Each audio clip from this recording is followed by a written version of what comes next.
YouTube, how the fudge you doing? Hey guys, Nadeshot. Today I'm bringing a brand new video on the map Slums, and there is something in the back of my throat. Sorry about that, folks.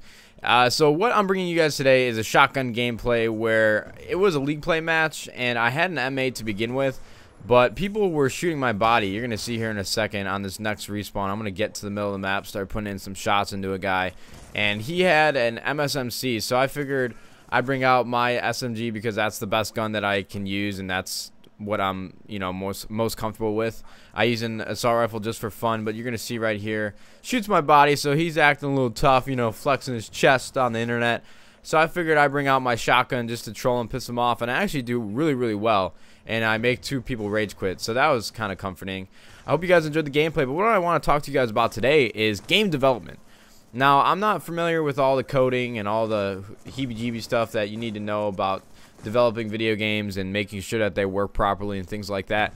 But I will tell you that I have very good experience with the comfortability of a video game. And that's the reason why I think Call of Duty has had such success, because the game is produced at 60 frames per second and the input lag is non-existent. When you go on your joystick, on your controller, and you aim right, it happens instantly. But if you go on and play a game like Medal of Honor or Battlefield or Halo, there's a little bit of a delay because it's produced at 30 frames per second. Now, I'm not exactly sure if I'm explaining that right, and I could be completely off base, but for me, the comfortability of the game and the fluidness that the game has is what makes the game play well. I would take a fluid and smooth game over high intense graphics any day, and that's really where I think that a lot of game developers fall and fail, is because they work on making such games so beautiful and stunning and appealing to the eye that they disregard the gameplay, which is really what the players come for. And that's why Call of Duty has such success, in my opinion. Call of Duty doesn't have the best graphics. You guys can tell it's not low end, but it's not high intensity. Like if you were to go play Battlefield on console, Battlefield probably looks a little bit better, but it doesn't play as well, and that's the biggest reason why video games on console fail sometimes. Games that are played on the PC though are a different story, because you can change those and put them on any frames per second that you want. So on PC, Battlefield is played at 60 frames per second, so everything is instant. There's no input lag.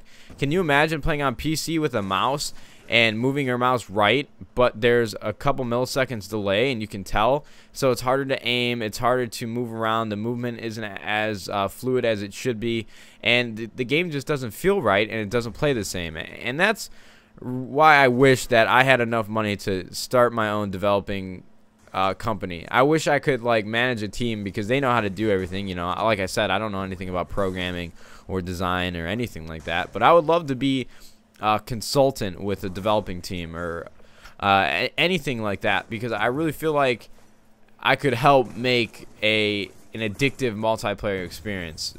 Not even that. I might not even be suitable for the job. I'm just talking on my ass right now, but that is definitely a dream of mine, is just to help out with a video game and just watch people play it, and that would be the success right there for me. If I could help develop a fun game that people enjoy playing, that'd be the ultimate experience. But either way, I definitely think that that is the problem nowadays with game developers. They just don't gear it towards the user and the console player. They gear it towards just having that visually stunning game that everybody looks at like, wow, this looks great, but then they totally, trip over their own feet when it comes to the gameplay of the game and how it feels. But that's just my opinion.